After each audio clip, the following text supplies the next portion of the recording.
C'est une longue histoire, un club créé en 1975 par une bande de surfeurs qui voulaient se retrouver ensemble et passer des bons moments.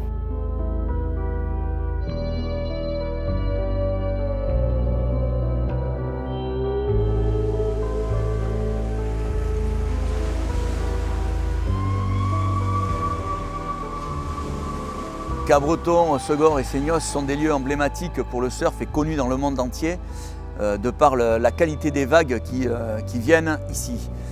Cette qualité elle est due essentiellement au gouffre de Cabreton qui plonge à plus de 4000 mètres de profondeur et qui permet à la houle de prendre de l'ampleur avant de venir s'éclater sur le plateau continental. On a des surfeurs de classe mondiale qui viennent toute l'année surfer sur Cabreton, Seignos et Hossegor.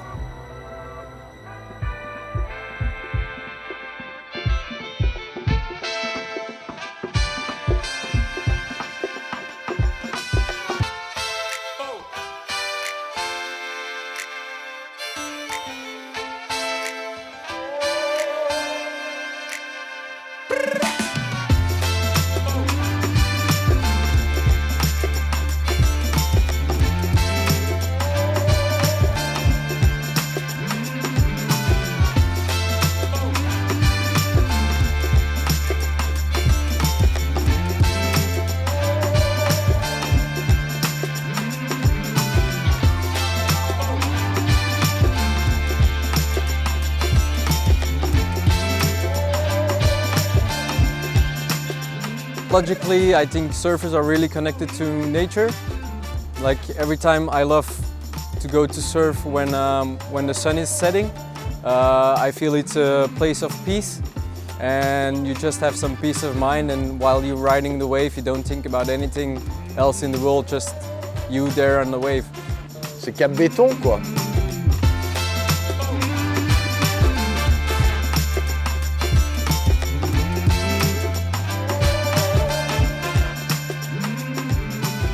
C'est emblématique parce qu'il y a des spots tous les 100 mètres sur des kilomètres. Quelles que soient les conditions, il y a toujours un endroit où surfer. Et le Santocha ici, c'était le spot de repli. Quand c'est trop gros ailleurs, on vient surfer au Santoche ou au Prévent ou à la centrale de Cabreton. Ça c'est quand il y a les grosses tempêtes.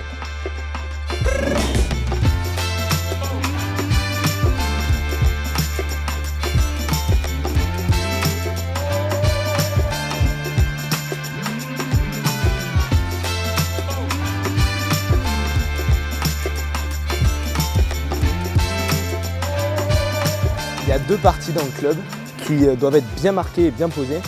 C'est qu'en fait, on a une partie très marketing, très cool pour les cours, pour les élèves, pour ceux qui aimeraient apprendre le surf.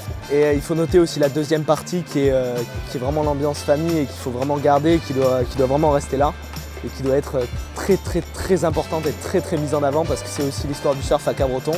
Parce que le Santocha, c'est un des plus vieux surfs de France.